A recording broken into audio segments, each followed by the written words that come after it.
Clip number 259۔ اس clip میں آپ قرآن پاک کی سورہ مائدہ کی آیت نمبر 79 سے لے کر 81 تک کی تلاوت، ترجمہ اور تفسیر قرآن صراط الجنان سماعت فرمائیں گے۔ بسم اللہ الرحمن الرحیم۔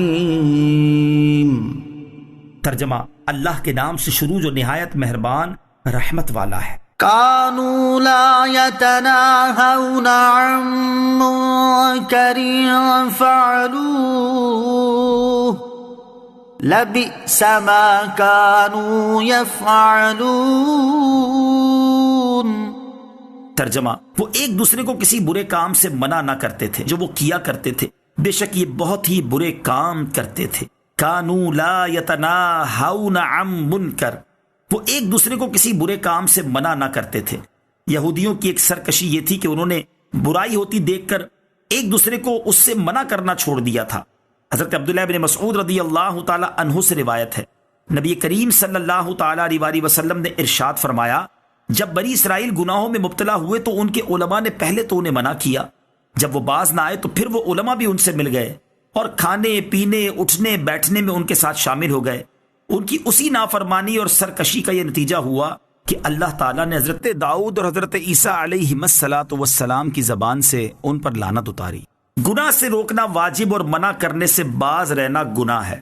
اس سے معلوم ہوا کہ برائی سے لوگوں کو روکنا واجب ہے اور گناہ سے منع کرنے سے باز رہنا سخت گناہ ہے۔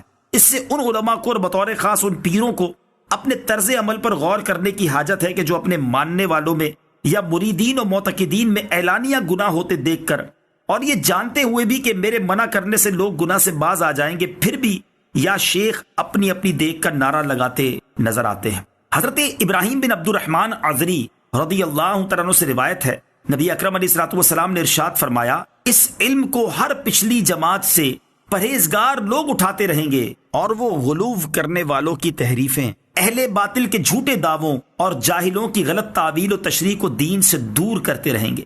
مفتی احمد یار خان نعیمی رحمۃ اللہ تعالی فرماتے ہیں، اس میں غیبی بشارت ہے کہ تا قیامت میرے دین میں علماء خیر پیدا ہوتے رہیں گے جو علم دین کو پڑھتے پڑھاتے اور تبلیغ کرتے رہیں گے۔ خیال رہے کہ گزشتہ صالحین کو سلف اور پچھلوں کو خلف کہا جاتا ہے، لہٰذا ہر جماعت صالحین اگلوں کے لحاظ سے خلف اور پچھلوں کے لحاظ سے سلف ہے۔ حدیث پاک کی شرح کرتے ہوئے فرماتے ہیں، یعنی مسلمانوں میں بعض جاہل علماء کی شکل میں نمودار ہو کر قرآن و حدیث کی غلط تعویلیں اور مانوی تحریفیں کر دیں گے، وہ مقبول جماعت ان تمام چیزوں کو دفع کرے گی۔ الحمدللہ آج تک ایسا ہو رہا ہے اور آئندہ بھی ایسا ہوگا۔ دیکھ لو، علماء دین کی سرپرستی نہ حکومت کرتی ہے نہ قوم، لیکن پھر بھی یہ جماعت پیدا ہو رہی ہے اور خدمت دین برابر کر رہی ہے۔ ترى كثيرا منهم يتولون الذين كفروا لبئس ما قدمت لهم أنفسهم أن سخط الله عليهم وفي العذاب هم خالدون۔ ترجمہ: تم ان میں سے بہت سے لوگوں کو دیکھو گے کہ کافروں سے دوستی کرتے ہیں تو ان کی جانوں نے ان کے لیے کتنی بری چیز آگے بھیجی کہ ان پر اللہ نے غضب کیا اور یہ لوگ ہمیشہ عذاب میں ہی رہیں گے۔ یتولون الذین کفروا، کافروں سے دوستی کرتے ہیں۔ پچھلی آیات میں گزشتہ زمانے کے یہودیوں کی مذموم صفات اور ان کی عیوب و نقائص کا بیان تھا۔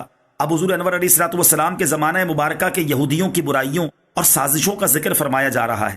شان نزول: کعب بن اشرف یہودی اور اس کے ساتھی سرکار دو عالم صلی اللہ تعالی علیہ وسلم سے بغض و عناد کی وجہ سے مشرکین مکہ کے پاس پہنچے اور انہیں تاجدار رسالت صلی اللہ تعالی علیہ وسلم سے جنگ کرنے پر ابھارا، لیکن یہ لوگ اپنی اس کوشش میں ناکام و نامراد ہوئے۔ اس واقعے سے متعلق یہ آیت نازل ہوئی۔ حضرت عبداللہ ابن عباس رضی اللہ تعالیٰ عنہما فرماتے ہیں، اس کا معنی یہ ہے کہ آپ علیہ الصلوۃ والسلام منافقین میں سے بہت سو کو دیکھیں گے کہ وہ یہودیوں سے دوستی کرتے ہیں۔ کفار سے دوستی کا نتیجہ یہ ہوا کہ اللہ تعالیٰ کا غضب ان پر نازل ہوا اور آخرت میں دائمی عذاب کے مستحق ٹھہرے۔ کفار سے دوستی کا دم بھرنے والے مسلمانوں کے لیے تعزیانہ عبرت۔ معلوم ہوا کہ کفار سے دوستی اور موالات حرام اور جہنم میں لے جانے والا کام ہے۔ یہ آیت مبارکہ ان مسلمانوں کے لیے تعزیانہ عبرت ہے جو کفار کی مسلمانوں سے کھلی دشمنی اپنی روشن آنکھوں سے دیکھنے کے باوجود صرف اپنے منصب کی بقا کی خاطر ان کی طرف دوستی کا ہاتھ بڑھاتے، ان کی ہاں میں ہاں ملاتے اور ان کی ناراضی سے خوف کھاتے ہیں۔ اللہ تعالیٰ سمجھ کی توفیق عطا فرمائے۔ وَلَوْ كَانُوا يُؤْمِنُونَ بِاللَّهِ النبي وما أنزل إليه ما اتخذوهم أولياء ولكن كثيرا منهم فاسقون۔ ترجمہ، اور اگر یہ اللہ اور نبی پر اور اس پر جو نبی کی طرف نازل کیا گیا ہے ایمان لاتے تو کافروں کو دوست نہ بناتے، لیکن ان میں بہت زیادہ فاسق ہیں۔ وَلَوْ كَانُوا يُؤْمِنُونَ بِاللَّهِ وَالنَّبِيِّ، اور اگر یہ اللہ اور نبی پر ایمان لاتے، کفار و مشرکین سے دوستی اور محبت کا رشتہ استوار کرنے والے یہودی اگر اللہ تعالیٰ اور اس کے رسول صلی اللہ علیہ وسلم اور اس کی نازل کردہ کتاب قرآن پاک پر صدق و اخلاص کے ساتھ ایمان لائے ہوتے تو کسی صورت بھی ان کے ساتھ دوستی کا سلسلہ قائم نہ کرتے۔ اسی لیے اللہ تعالیٰ نے ان کے بارے میں فرمایا کہ ان میں بہت زیادہ فاسق ہیں۔ ان آیات کے پس منظر پر غور کیا جائے تو معلوم ہوتا ہے کہ یہودیوں کا اصل مقصود ریاست کی حکمرانی اور منصب کا حصول تھا، اور اس کے لیے انہیں کوئی بھی طریقہ اپنانا پڑا، کسی بھی ذریعے کو اختیار کرنا پڑا، وہ کر گزرے۔ کچھ ایسی صورتحال فی زمانہ ہم مسلمانوں میں عام ہو چکی ہے۔ اپنی کرسی کو بچانے کے چکر میں کفار کے سامنے گھٹنے ٹیکتے اور ایڑیاں گھسیٹتے پھرتے ہیں۔ اللہ تعالیٰ انہیں عقل سلیم عطا فرمائے۔